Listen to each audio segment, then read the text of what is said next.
Welcome to Ride to Success, a podcast that takes you on a learning journey to a more productive, creative, and active life. In the podcast, I explore cycling's global trends, community needs, and innovative business strategies. In this episode of Ride Success, I'm thrilled to welcome Xylon van Eyck, a figure whose journey in cycling encapsulates more than just the sport itself. From the streets of apartheid era South Africa to the global stage of professional cycling, Xylon's story is one of resilience, transformation, and advocacy. As a cancer survivor who took his second chance at life to redefine success in his own terms, Xylon has been championing diversity in the cycling world ever since. His work spans decades, elevating African cyclists onto the international scene to championing inclusivity through the Rocket Cobra Collective, making significant strides towards a more diverse and inclusive cycling world. Join me in this learning journey as Xylon shares insights about the impact of overcoming personal and professional challenges and his vision for the future of cycling. But before we get into the podcast, ladies and gentlemen, please remember to subscribe wherever you listen to the podcast. He helps me grow it massively. Now, back to the podcast. Welcome, Xylon, to Ride to Success. It's a pleasure to have you on the podcast. Thank you. Thanks for having me, man. Looking forward to chatting to you. Brilliant. Thank you. I wanted to start by mentioning a quote from Nelson Mandela, which I think will be quite good to frame the conversation. So Nelson Mandela preached that sports have the power to unite people in a way that little else does. And I think that's important to have it as a starting point for this conversation, because I've been reflecting on this, and I wanted to put it to you to ask you this question, and trying to understand what is your point of view. So, in the same way that we have, black athletes, trailblazers in the form of Tiger Woods in golf, Serena Williams in tennis, LeBron James in basketball. Do you think that we are perhaps missing like a superstar, a black athlete superstar that can spark and raise the conversation? Because the lack of diversity in the sport and cycling is clear to everyone. But do you think that we need that kind of person, that superstar in the sport that can spark that conversation in a more broader sense? Yeah, absolutely. Sport and professional sports certainly needs characters. It needs big personalities to draw attention, to draw in media, to draw in viewership. And then if we take that another level to diversity, which is what you're alluding to, people and kids in particular need something that they can relate to. They need someone who, and that tends to be someone who looks like you, someone who has an understanding of you. Often it's, someone from your culture, and that will just fast track your interest in whatever it is. In this case, it is cycling. That definitely plays a big role. My background, I used to work for a professional cycling team that used to be around, doesn't exist anymore, called MTN Quebecer. That was the first African team to go to the Tour de France. I was the marketing manager at the team. And we were the first team to come from Africa to go to Europe and not just make up the numbers, but perform at a high level with African athletes. And when we first arrived on the scene, people were like, what is this? Who is this team? We've never seen this before. Literally, like athletes in the peloton, riders in the peloton didn't want to sit on the wheel of some of our black riders because of misconceptions, thinking they can't ride in a peloton. Yeah. I've literally had riders tell me that I can feel people bumping me, pushing me. I can hear them murmuring. They don't want to be around because they think I cannot ride in a peloton. These are riders that went on to be on podiums, on Grand Tour stages, etc., and win UCI races in Europe. But what that did was it showed that it's possible for black African athletes to compete at the highest level. Now you have an athlete like a Binyam Girmay, who's riding for Intermarché, who is performing at the highest level, winning a classic like Gent-Wevelgem. But if it wasn't for the athletes that went before Binyam, his countrymen, Daniel Teklehaimanot, Nathan Albahani, Marawi Kudus, riders like this that showed it was possible. They were performing and plowing the way for African cycling when Binyam was 12, 13 years old, and showing that it was possible. And I remember messaging him with him when he was 16 years old, and he was hungry. He wanted to get to Europe already, because he had seen that it is possible. So absolutely. If you want to bring diversity to the sport, you want to bring a new community and audience to the sport, you need heroes. It's a no-brainer. Exactly. Yeah. Yeah. It's just.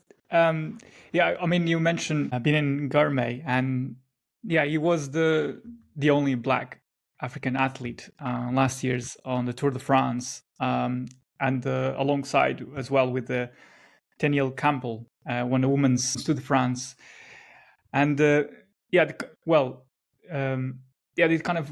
shows that perhaps there is a lot of improvement that it needs to be done.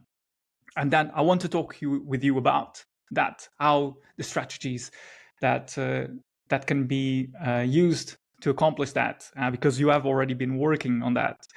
You're already creating the steps and the blueprint for that to be achieved. But before I get into that, I just want to take you a few steps back, because you are a fascinating person with such a rich history and fighting through adversity and pushing yourself. And I wanted to understand a bit about you as a person. So let's take a few steps back. And if you can share, perhaps for people that don't know you, what initially sparked your love for cycling? And how did that evolve into your journey as an athlete? Yeah, it's a strange one. Thank you for the kind words there. But yeah, it's a strange one because I grew up in a community where cycling really isn't the norm. I was definitely an outsider when I started riding road bikes and skinny wheels. So I grew up in a city called Port Elizabeth. It's now been renamed as Gqeberha in South Africa. And grew up in what was then apartheid South Africa. You know, a lot of people would have heard of apartheid. But to give some context, we were literally segregated according to race and where you could live. To Americans, this is an offensive term, colored, but that is the official classified race that I am in South Africa. So I grew up in a colored neighborhood. In South Africa, the biggest sports are football, cricket, rugby, that kind of thing. Cycling was absolutely not the norm. I do not know where my love for cycling comes from. As I grew older, my surname is Van Eyck, and as I grew older, I saw that in Belgium and Holland, you get Van Eyck bicycle stores and they're Van Eyck cyclists, and maybe down the bloodline somewhere when we had Dutch settlers who came to South Africa, I inherited some of that love there. But practically, my cousin, who I grew up with, he was 6 years older than me, but we were very close. When he went to university, he got a road bike to commute back and forth to university from. And at that stage, I had like a shopping center mountain bike kind of thing, just riding around the neighborhood with kids, which I absolutely loved. And you can say cycling was in my blood. Back then, we used to have races in the neighborhood, and I was already winning races, but already in my first, I call it races. We were just racing around the neighborhood unofficially. But I already had in my blood that when the race started, to not start too fast. All the kids would sprint off the start line. I would start slow. I would go a little harder in the middle. And then I would finish really hard and catch all the kids who sprinted off the start line from the start and win. And I used to win like that all the time. So I don't know, somewhere along cycling was just in my DNA. But yeah, I was frowned upon. People looked at me like I was crazy wearing Lycra, riding these skinny wheels. But cycling was a little more common in what was known back then as the white areas, the suburbs, so that's where the racing was. And when I then wanted to start racing and get a little more serious, what it did was it opened up a whole new world to me. All of a sudden, I was exposed to how other people lived, how other people spoke, what knowledge they had. So what cycling did for me was really incredible. Like I made white friends. And I know some people are like uncomfortable talking about race, but this is literally the context for apartheid South Africa. Like, so me coming from a colored Exactly. Yeah. community, being exposed to white people, something that I wasn't, when I like all of a sudden now at 13, 14, 15 years old, it opened up a whole new world for me, which allowed me to dream. And yeah, I fell in love with cycling. I remember going to bookstores back then. You used to get Pro Cycling magazine. We used to import, one Of of course. the Yeah. chains used to import Pro Cycling magazine and Cycle Sport magazine. It was way too expensive for me to afford to buy. So I used to stand on a Saturday morning, take a taxi, like a minibus taxi, not like a cab, a packed minibus taxi to the shopping center to go stand in CNA, the chain store back then, and read Pro Cycling and Cycle Sport back to front. Like every single month, I would make sure I got to do that, and I got to learn about, Johan Museo and Mario Cipollini and Peter Van Petegem and all these kind of riders. Yeah, so I don't know where it came from, but fell in love with cycling from a young age. And imagine you being standing next to the news agent, leafing through these magazines and being transported into a different world that's completely alien to you at that time. But Absolutely. you clearly had the passion to find out a bit more about it. Yeah, and often it would be interrupted by a staff member working there being like, you've been here a little long, can you move along? Are you going to buy that or not? And I'd have to disappear and then come back 10 minutes later, keep reading. Yeah, can you imagine? Yeah. But that's how it shows that the character side of you wanting to know a bit more and just being, I guess you can call it sneaky, and just trying to spend as much time reading through the magazine whilst not purchasing it. So this journey that kind of is almost, if you like a kind of, you showed a very singular interest for cycling that that was kind of not common in the community that you were raised in, and I guess perhaps you were singled out because of it. But you mentioned that riding took you to other communities and where the sport was more accepted. Was there, from your experience, was there people in your community taken aback when you were talking about riding your bike? I'm just interested to find out about the, doing sometimes being different makes you stand out in a way that as a teenager you don't want to stand out. You want to maybe like look everyone else and not just stand out too much, because that will draw a lot of attention that you don't want to. I'm the opposite, actually. I love standing out and I love attention. So it did do that. I was standing out, that's for sure. And it's something they didn't understand. They were like, what is this? They didn't even know cycling was a sport.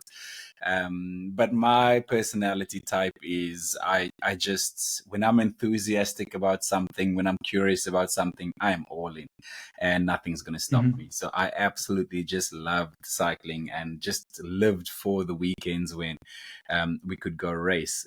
I got to represent Eastern Province, our province, so got selected to our under 16 Eastern Province team. And I think when that happened and I got the Eastern Province kit, I think my family and the neighbors started realizing, oh, wow, okay, this isn't just a play thing. It's not that I was good or anything. I was never going to become a professional, but just achieving something like that as a 14-year-old, 15-year-old, it gave it more meaning and gave it credibility, etc. So the questions became a little less and less.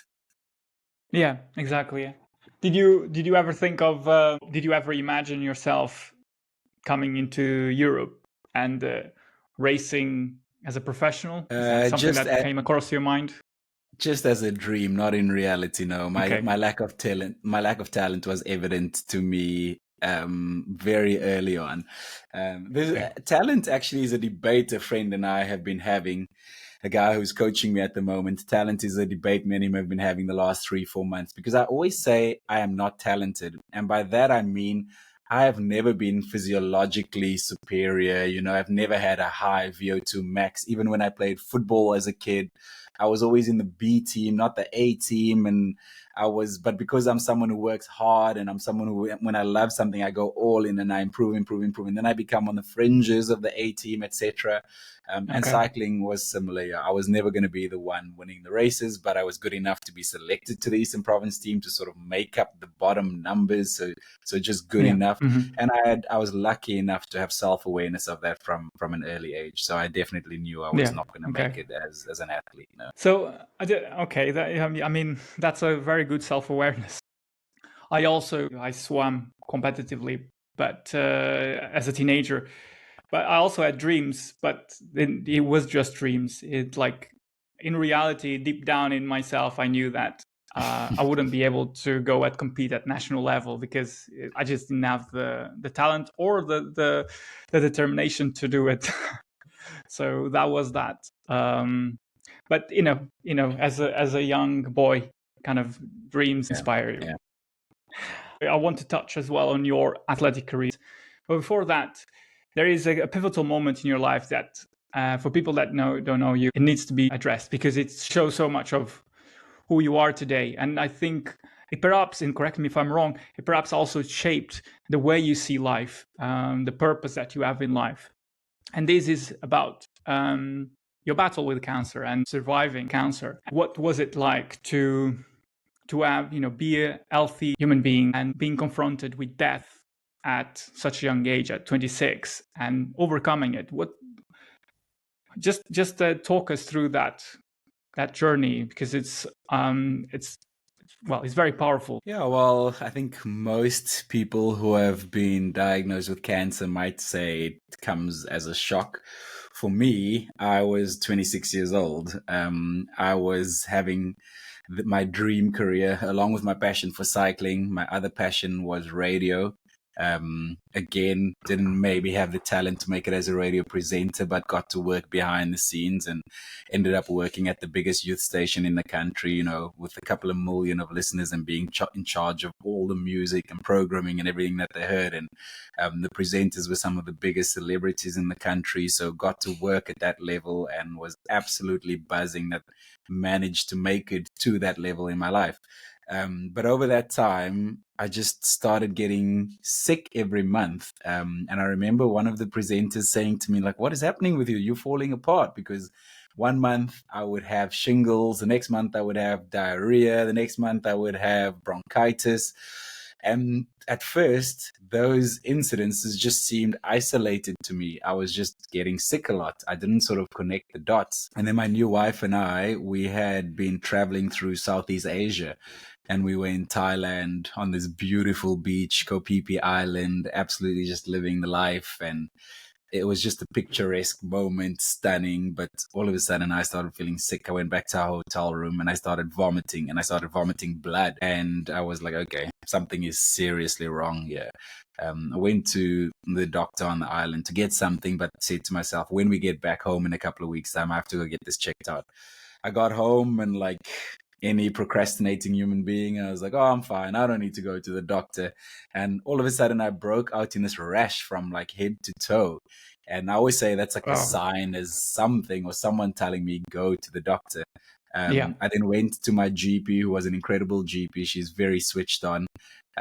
She said, I don't really care about the rash so much, but the fact that you vomited blood probably means you have an ulcer in your stomach. So I'm going to send you for a scan. She then sent me for a scan, a radiography scan. And I had the junior radiologist do the scan, and she was sort of scanning around my abdomen area, etc. And then she left the room and she came back with the owner of the practice. And I was like, oh, wow, God, this can't be good. Yeah. Subsequently, they had found what they thought were tumors. I then went and saw a surgeon who did a biopsy. So went and cut out one of the lymph nodes. They biopsied it and it came back positive for Hodgkin's lymphoma. 26 years old. I remember sitting in the surgeon's office there. I remember him telling me, don't go and write your will. You're not going to die. If there is a cancer you're going to have, this is the one you want to have because this is the easiest one to cure. I had 6 months of chemotherapy, absolutely hated it. did a scan after chemotherapy. The cancer was still there. So then what I needed was to have 4 rounds of chemotherapy in hospital. So in hospital 3 to 4 nights at a time. And then at the end of Wow. that, have a stem cell transplant. So before all of that, they harvested my stem cells. So I had a stem cell transplant. I always call it in cycling terms, it was my own grand tour. I was in hospital for 23 days Oh, and had to be in wow. isolation. Couldn't really see anyone. I think I had 4 visitors over that time. They had to put, before masks were common, they had to put masks Yeah, on, gowns on, exactly. etc. I couldn't leave the room because they basically kill your immune system, and all your cell counts go to That's it. zero Yeah. point 0, and then they put the stem cells back in to restart your immune system, basically. That still didn't work. There were still some cells, cancer cells, that showed up under my arms.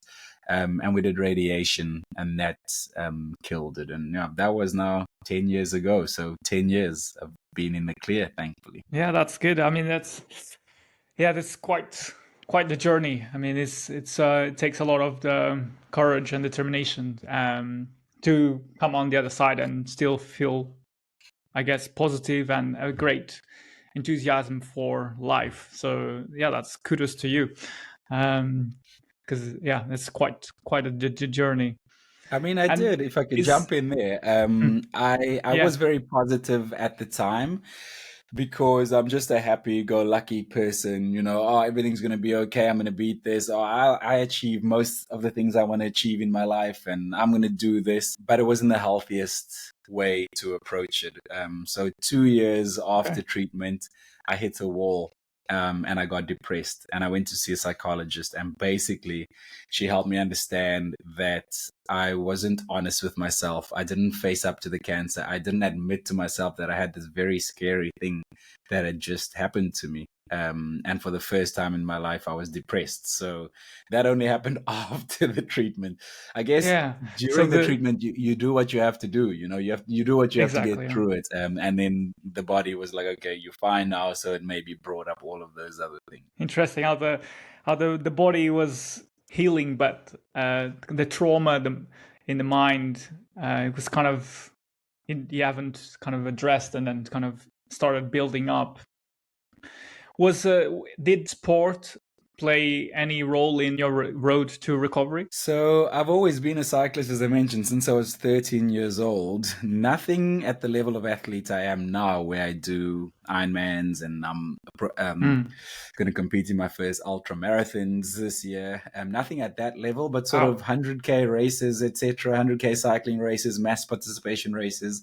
I would do them regularly in South Africa, and I would ride my bike 4 or 5 times a week.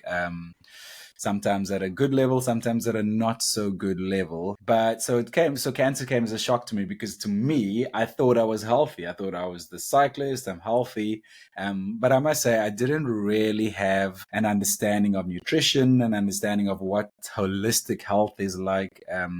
But yeah, it was quite shocking to go through treatment. And then for 2 years after treatment, I could barely ride a bike for 10 minutes, 20 minutes. It is really like something to behold, to see your own body, your body that you know what it used to feel like, and how it feels now. I mean, I used to have friends and family that I used to regularly mountain bike with on a Saturday at this mountain bike park. And I was at a much higher level with them, so much so that I would ride to the park from home. I would cycle to the park, cycle with them, and then cycle home. Whereas most people just drive there, ride at the park, put their bike back in the car. I needed a Yeah. decent workout, so I needed to ride there. But after treatment, I couldn't even stay with him for 2 kilometers, in the park. And I Your remember body my was wife. still recovering from it. Yeah. So it took 2 to 3 years to start recognizing my body again, and trusting my body again. And I mean, we can talk about this later on, but in 2022, I had an amazing opportunity to do Ironman World Championships in Kona in Hawaii. And I Yeah. literally, Wow, that's crazy. and yeah, that was 8 years in the clear, 8 years after cancer. And I literally still on the bike leg, pulled over on the side of the road, My back was sore. I started crying. Didn't know if I could finish the race, just because you never know if you can trust your body. Like when you push your body to the limits, to the extremes in something like an Ironman, all those underlying feelings still come up, you know. So even 8 years later, I'd completed a couple of Ironmans before that. I know that I'm capable, that I can do it, but you just start fighting with your body and not trusting it. And I don't know if that is something that ever goes away. I can't relate to that experience. But it's fascinating how you have the cancer, just perhaps, as you said, is always there as something that perhaps puts you on the back foot. But it seems that in a way that it didn't hold you back, because after you've been in the clear from since you had cancer, so touch wood, you're very healthy, but you have completed 4 Ironmans in the process, so that's a massive accomplishment. And you just mentioned as well earlier on about ultra marathon. I mean, it shows that you're not stopping anytime soon in terms of what the challenges you're setting yourself. Can you just in this journey as an athlete, pushing yourself, has there been any lessons that you have learned along the way, from? I mean, I know that from your experience, you only, correct me if I'm wrong, but you only learn how to swim as an adult, or is that correct? That's correct. Yeah. I mean, I could sort of swim, but, if I had to float more than 3 minutes, 4 minutes, that wasn't going to happen. I would drown. So yes, when I started taking up this triathlon journey, I got coaching lessons as an adult. So, okay, let's just take a moment there. From not knowing how to swim to completing 4 Ironmans. I mean, there is a massive upwards curve there of learnings. Just what is there? If there is any one thing that you took from this journey that you are on as an athlete, is there anything that kind of stands out as something that you hold on to when you are suffering on the swim part, or whatever challenge you set yourself to? Is there something that you hold on to? Absolutely. Yeah. Cancer is definitely your superpower. Well, it's my superpower. Firstly, before I go on, out of the, I can hear my friends rolling their eyes, because they always joke, out of the 4 Ironmans I've completed, in 3 of them, the swim is either cancelled or shortened. So they stop talking about him being incredible swim and making it through the swim. Yeah, that's neither here nor there. But yeah, cancer certainly is my superpower. And on the course, when you go in endurance events after 11 hours, 12 hours, when you start going to that dark place and you need something to draw on, it's definitely my superpower. And my analogy I always use is, it's very cliched, but I remember the doctor who administered the radiation to me. He said that usually when people turn around 40, they start going, okay, what do I want my life to look like now? They have the realization that you're not going to live forever, But a trauma like cancer just moves that forward. So for me at 28, 29, that's when I started questioning, what do I want my life to look like? And my post-cancer life has been incredible.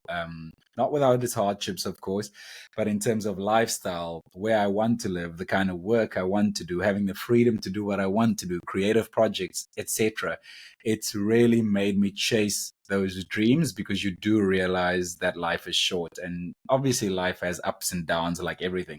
So that's what I draw on as an athlete in racing. I know when there's a dark moment, I know that it won't last. I know that you just have to survive the next moment, the next moment, the next moment. And then you don't know when that turning moment is coming, but you know that it is coming. So that's definitely the power I took from cancer. Yeah, breaking it down into smaller goals and just hitting them off, ticking them, and just, I guess, just showing that just by doing a little bit at a time, you can get to there, just with a bit of perseverance and determination along the way. And that it's interesting as well that you mentioned about it changed the way that your outlook on life, changed the projects that you take on, because you now have a refreshed purpose. You want to create your mark, I guess, in the work that you do, because you wanted to have it purpose.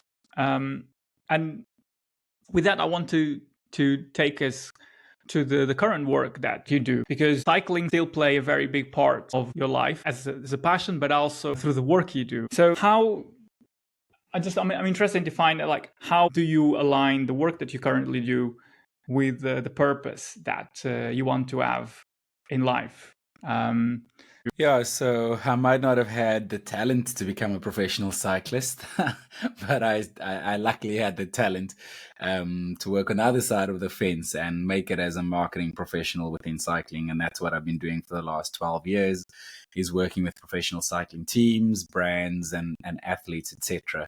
And how that came about was, I think it was around 2008, 2009, when Twitter started coming along.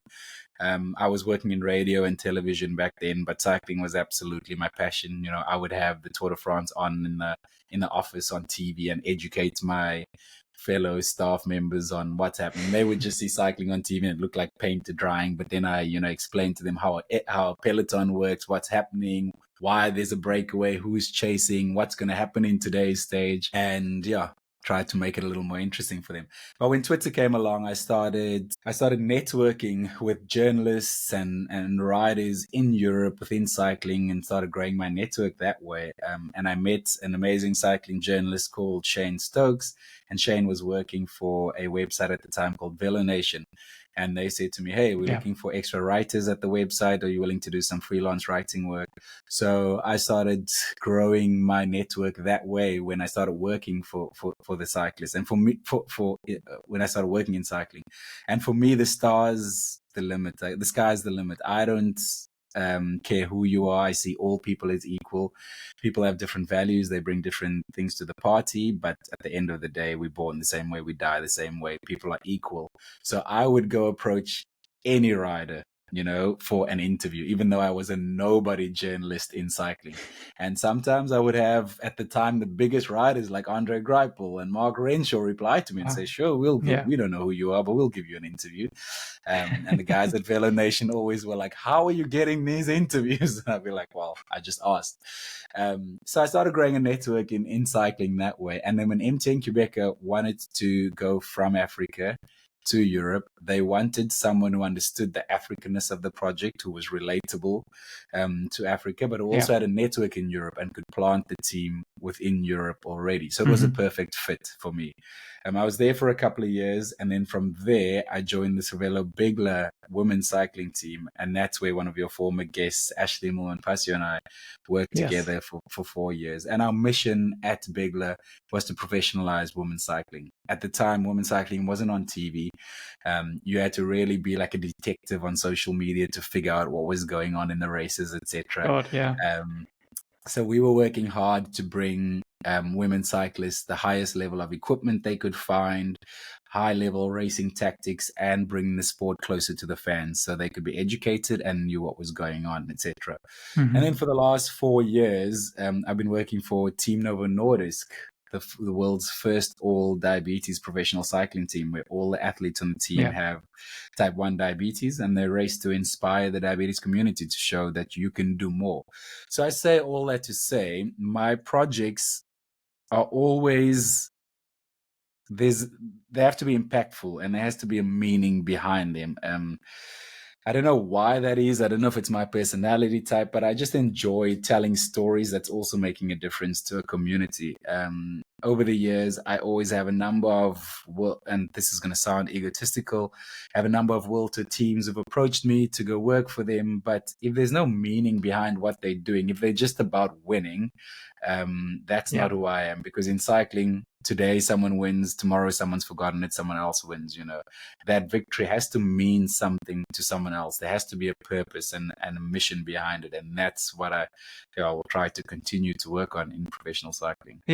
That's very important, because it's more than just work. You are it's the legacy that you are creating for the people that you work, but also it's the purpose that is behind what drives you. And as you said, creating the stories that shine a light in underrepresented communities, or showcasing that athletes with diabetes type 1 can also compete at the highest level of sport. But there is more. There is more to that needs to be told as well. You have been working with Ashley Molman-Pasio on a project, Roca Corba Collective, with the aim to create a blueprint to inspire and empower young women in South Africa and educate them, give them resources for them to grow as athletes, but also as individuals to potentially come to the world tour. And I wanted to. There is more to this, but I'll let you talk about it. What is the ambition with the Roca Corba Collective, and what's the work with Culture Cycling Academy? Yeah, Culture Cycling Academy. Well done. It's not easy to say. Sorry. It's based in a township called Kailicha, which is maybe even a little more difficult for you to say. But your Roca Corba Collective is a community that Ashley Molman-Pasio started a couple of years ago. Out of COVID, she realized that the power of the online community in cycling, and Zwift as the platform in particular, and the power that had in building community, even though people were, spread out virtually, etc.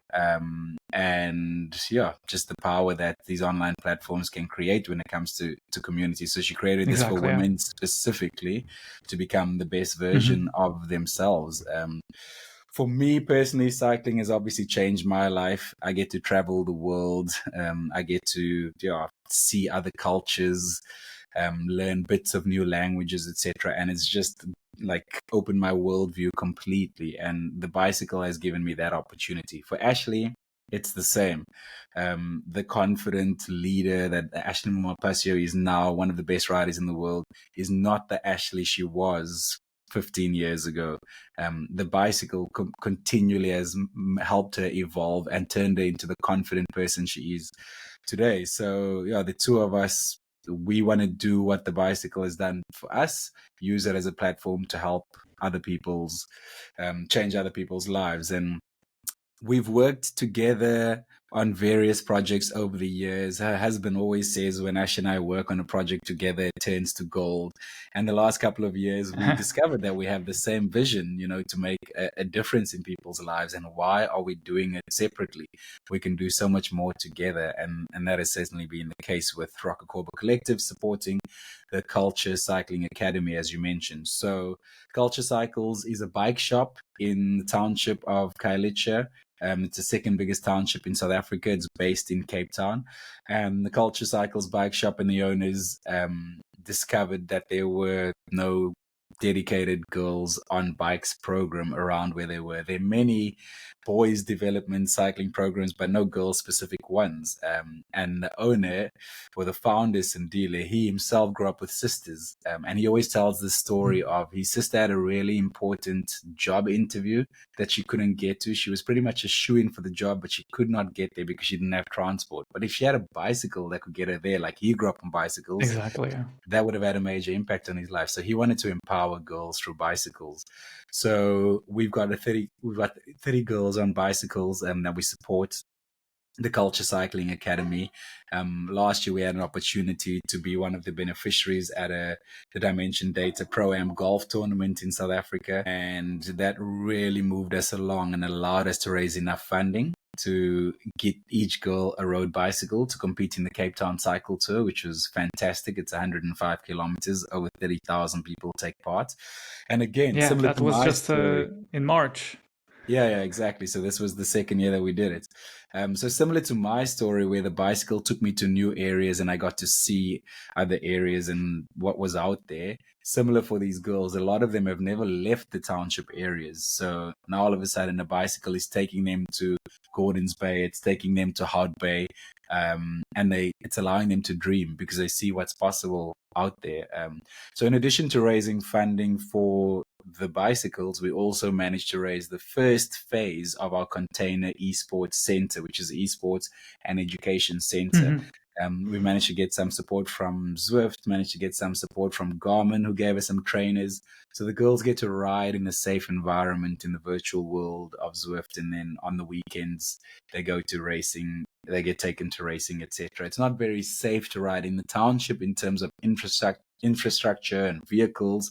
They've had a lot of run-ins with vehicles, etc. So the virtual world just allows them to flourish. Yeah, But we know exactly. that Yeah. 99% of them won't become professional cyclists. But we want to use the bicycle as a platform to make an impact on their lives, which is why the education part of it is so important. So at the moment, we're raising Mhm. funding to get them tutors to help them with after school work, to have intentional educational programs. And then the next step after that is for them to finish school and for them to work on a pathway of whether it's raising bursaries for them to go to university or putting them into internships in the corporate world through the connections we have, etc. So yeah, it's probably been a labor of love. It's cost us a lot. It's cost us a lot of blood, sweat, and tears because these things Of always seem course, yeah. rosy from the outside, but it's probably the hardest thing you can do. But the rewards far outweigh that. Exactly. No, it's a very, it's important because it's again touches on the purpose side, but also the fact that you are empowering these girls to, as you said, to dream and to see a pathway that can lead to perhaps a better life with the education, but also through the sport. Is there an ambition of probably perhaps using this program to create the next women's African team? That would be the dream, certainly. Ash and I have worked towards it. We've talked about it. We've talked to some key influential people about it.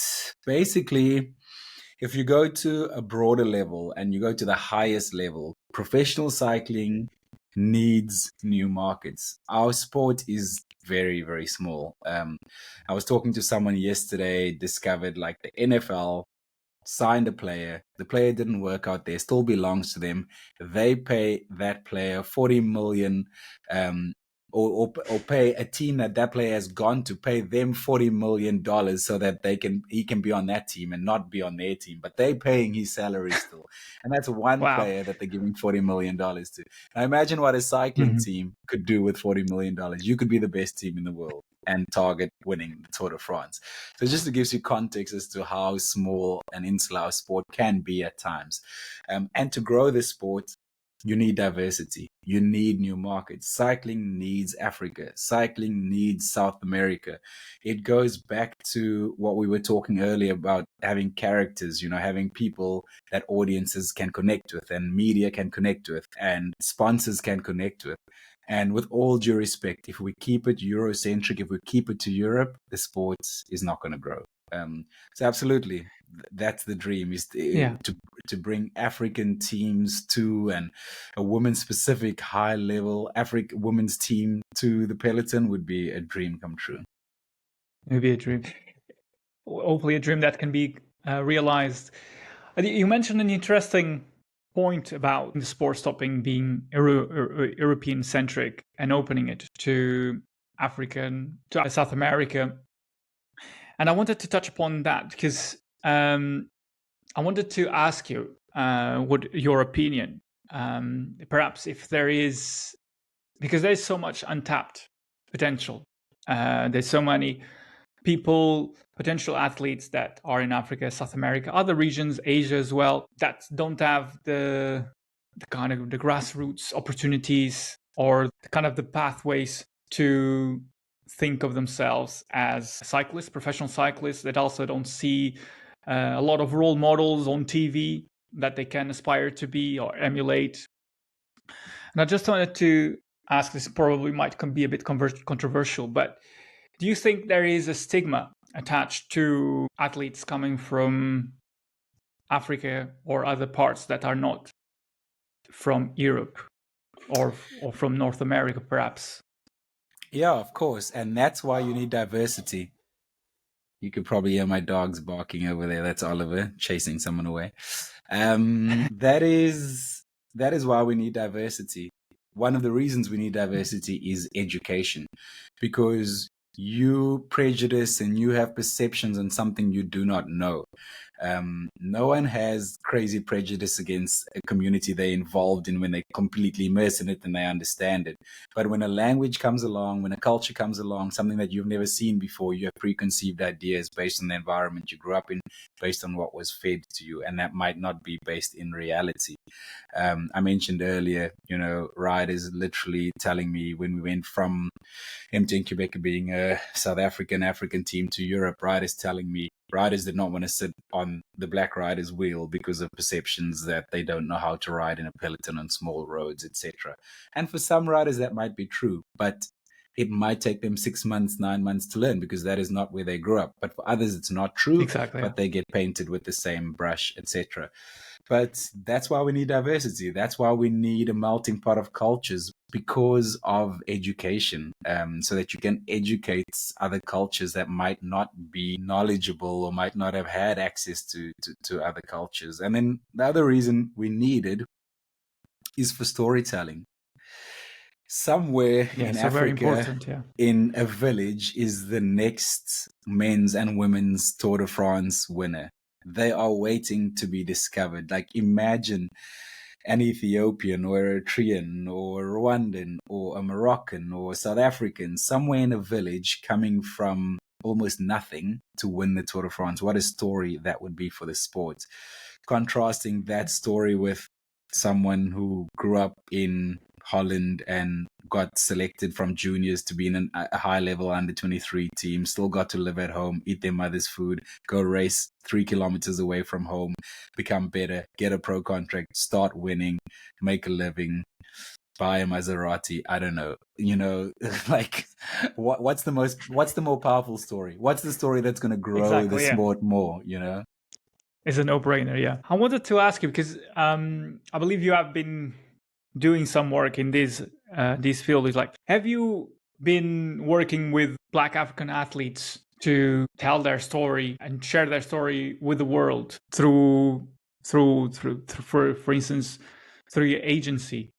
Is this something that you have been focusing? Because you mentioned about the power. I mean, obviously there is the power of storytelling.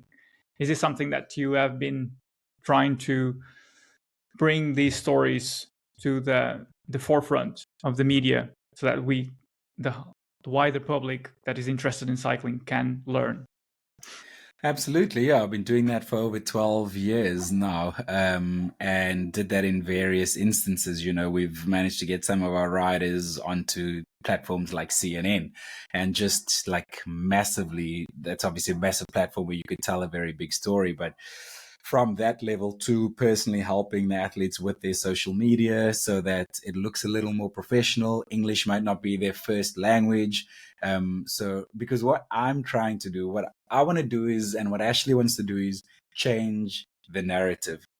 We were talking about it earlier. There's certain stigmas, there are prejudices against something you might not know. So because English isn't someone's first language, they could sound unintelligent coming from Africa, being in Europe, speaking broken English. But that's not the case.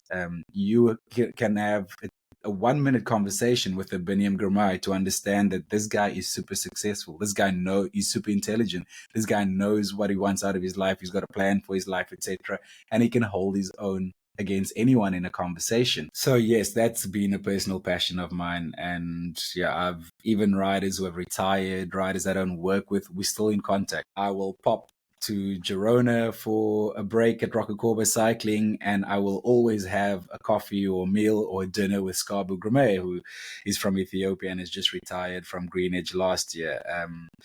Marawi Kudus, we don't work in a professional capacity anymore, but there'll always be messages back and forth. How are you doing, etc. A couple of weeks ago, I was asked to speak to one of the local academies here in my town at one of the big cycling races, Tando Cycling Academy. And I got Sangezo Jim, who was the first South African to ride a Grand Tour in Giro d'Italia and Volta España, who comes from a Xhosa culture. And this was a Xhosa academy I was speaking to get a video in his Xhosa for these kids. He's in Dubai at the moment. He recorded the video. I got to show it to the kids. It's a lot more relatable to them. They can see how cycling has changed his life. He comes from the communities that they come from, and now he's working as a professional in Dubai post a cycling career. So it's been a personal passion of mine, and that's why we've been so careful with the Culture Cycling Academy as to what image we put out there. So we don't want to put an image out of the girls wearing hand-me-down kits on old broken bicycles, which is what they used to ride, etc., which is why we were so intentional on raising a brand new bicycle for each of them, getting them good quality kits, which actually arranged to be made in Europe, etc. The last round, we've made good quality kit made in South Africa. So made in Africa, we're very proud of that. But the design is a design that we've had to start making more kit to sell online because the everyday cyclist wants the design because it's so cool. It's so high level.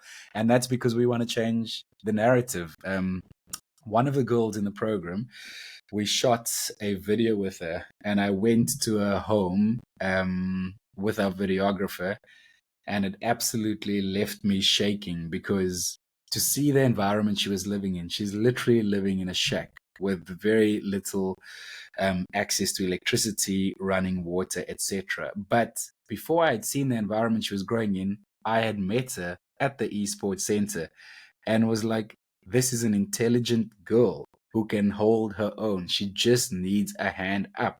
But if I had seen the environment she was living in first, I would have judged her the opposite way around. So exactly, this is the narrative we want to change. We're just looking for support for people to come in so that we can just give these amazing girls an opportunity to give them a hand up and help them out of the circumstances they were born into. It's interesting that the way you're changing the narrative is obviously through the work that you've been doing with the Culture Cycling Academy, the e-cycling center, but also the work you've been doing with the athletes that are currently or have raced at a pro level.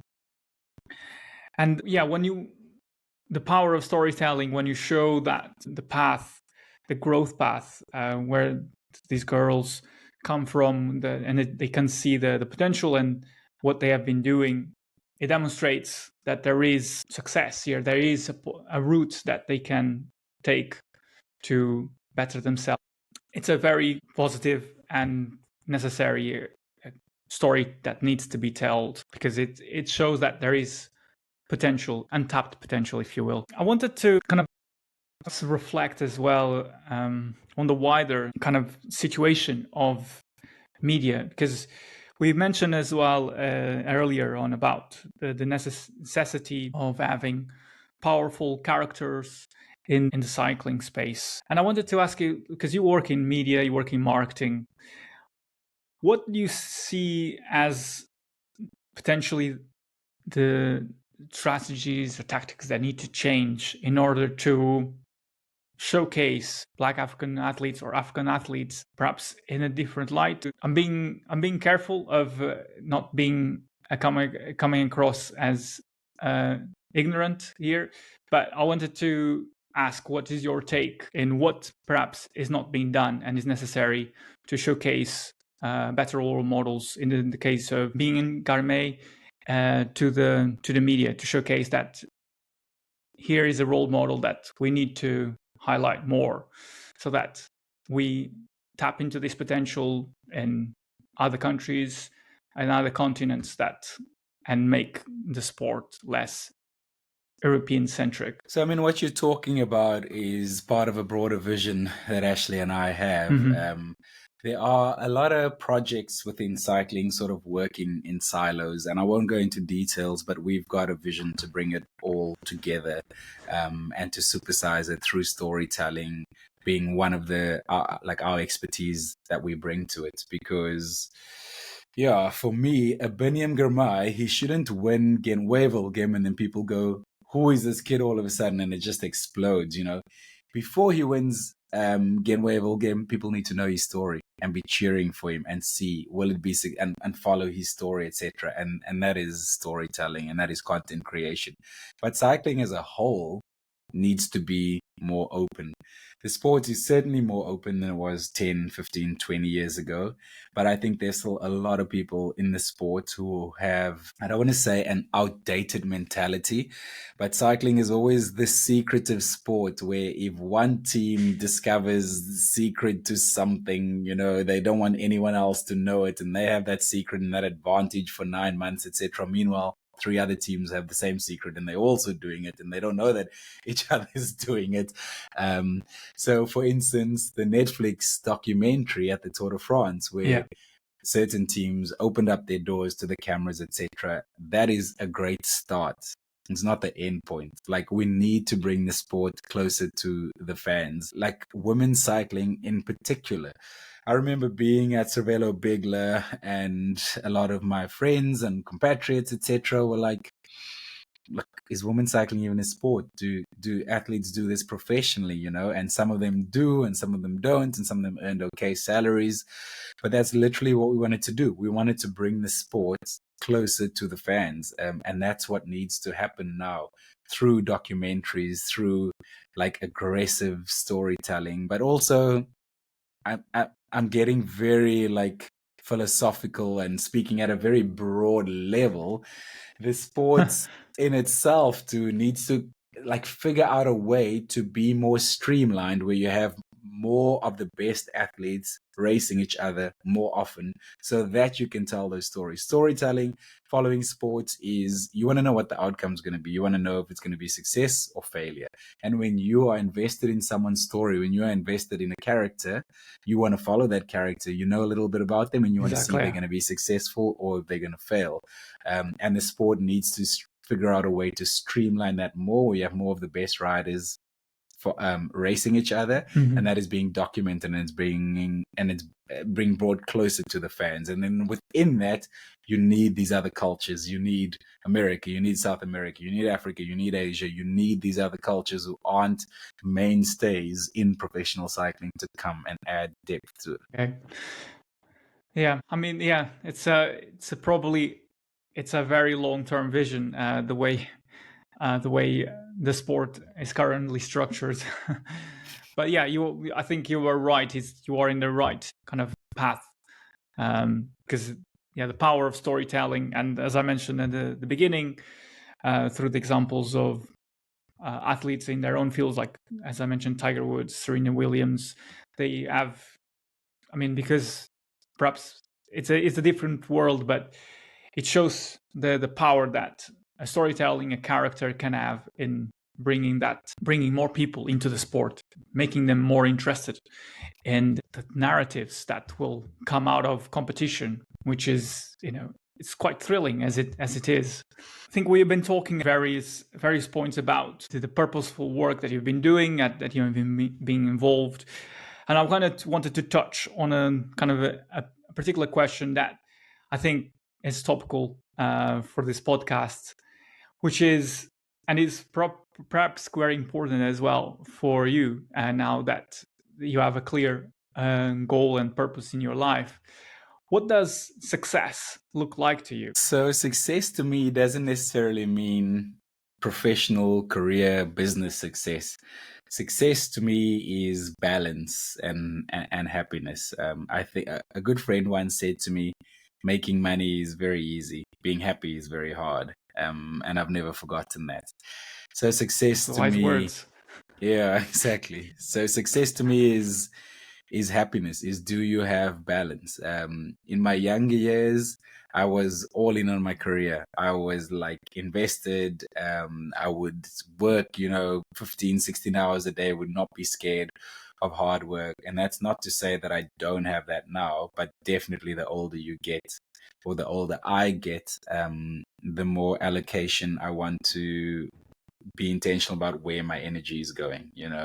Are you investing in friends, family, your career, etc., your health, your mental health? Are you still growing? Are you learning yourself? Are you developing yourself? Are you evolving, etc.? So it's taking all of that, which can be very difficult, and then finding balance throughout those facets. And when you get that right and you're happy, that's what success is to me. Yeah, very good. I would agree. I would agree with that. It's a journey. It's a learning journey that he has a balance that needs to be achieved. It's very interesting to hear about everyone has their own versions of what success means to them. So it's very interesting to listen to all of my guests bringing their own take and their own perspective on it. I just had a thought actually. It's a good question. And if someone was to ask me and say you would help develop the first ever Black African men's and women's winner of the Tour de France, and you go and change cycling, and you've just completely like grown the sport, etc., but you are unhappy in your personal life and your mental health isn't so good, would you sign up to that? Would I take that? Would that be success to me? And I don't know. I've just posed that question. I'm sort of interviewing myself here and posed that question to myself. I just thought of it now. But it's good because it's making you think as well about, that's clearly a goal that you want to achieve. But you seem to be now reflecting at what costs will I accomplish this? So, I mean, it comes back to what your answer. It's a balance. It's never, I think, happiness. It's a balance. This is my opinion, but you cannot always find that perfect balance between work-life, job satisfaction, goals being met. It's something is always pulling you down or pushing you up. So it's finding the balance between the goals, the purpose, life itself. That's my take, but I'm not I'm not a specialist. No, I couldn't have put it better myself. Absolutely agree with you. So I wanted to kind of bring this kind of to a tradition that I started on the podcast, where every guest leaves a question to my next guest, not knowing who they are. So the question that was left for you is an interesting one. So I'll read to you. When did I lose my hair? How do you build the courage? Sorry? When did I start losing my hair? Is that the question? So the question is, how do you build the courage to go for your goals? Oh, that is a very good question. I think it almost becomes easier with age. Is that the right thing to say? Like easier with age and experience, and the more knowledge you have more of a realistic goal, of a realistic understanding of what is realistically achievable and what isn't, and how you can achieve that. You have a bigger network. The longer you are in a certain industry, the more access you hopefully have to people. So I think that helps with confidence and it helps with courage. I'm turning 40 this year, and I would hate to be 26 again. Like, I loved it. I love being young, but I definitely don't want to be younger again. I feel like I get better with age. I get more comfortable in my own skin with age, etc. And I think it comes with experience. Yeah, people say that as you grow older, not that you're old, but as you grow older, you start giving less importance to things that really don't matter. Small things like what people think of you or something like that. And you just focus on what really matters, which can be your happiness. Like it can be time with family, which it can be riding your bike. It's start to focus more on what brings you the satisfaction, what brings you more pleasure. So I guess now is your turn to put someone else on the spot. What question would you like to leave to my next guest? Yeah, I have a question. In the next 5 years of your life, what would you like to add to your life, and what is one thing you would like to take away from your life? Wow, that's a brilliant question. That's a question that I will answer myself. Thank you. I'm just glad I don't have to answer it.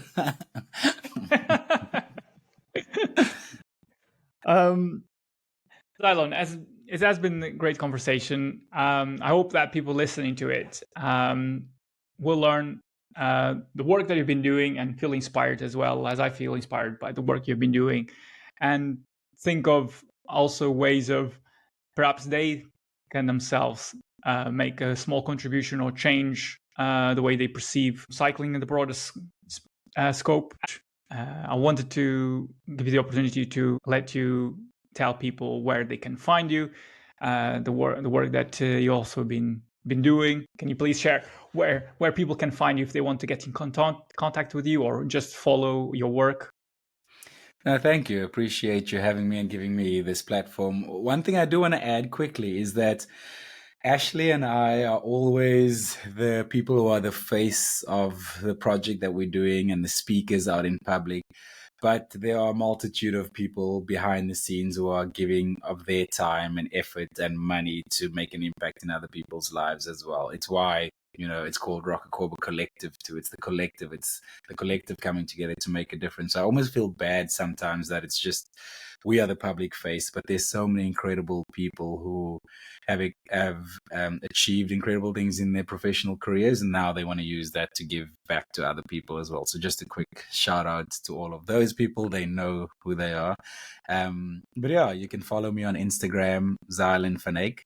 That's EYCK. You can find me on there. And then also recently launched a new podcast called 1% Better.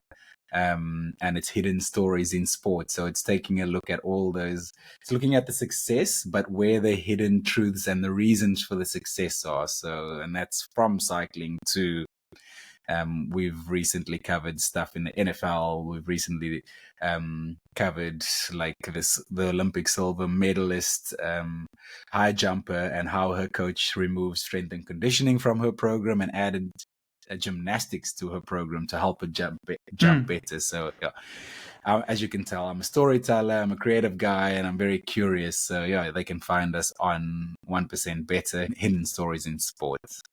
Yeah, very good. Very good. So yeah, with that, please give a follow to Xylon and go and listen to his podcast once you finished my podcast.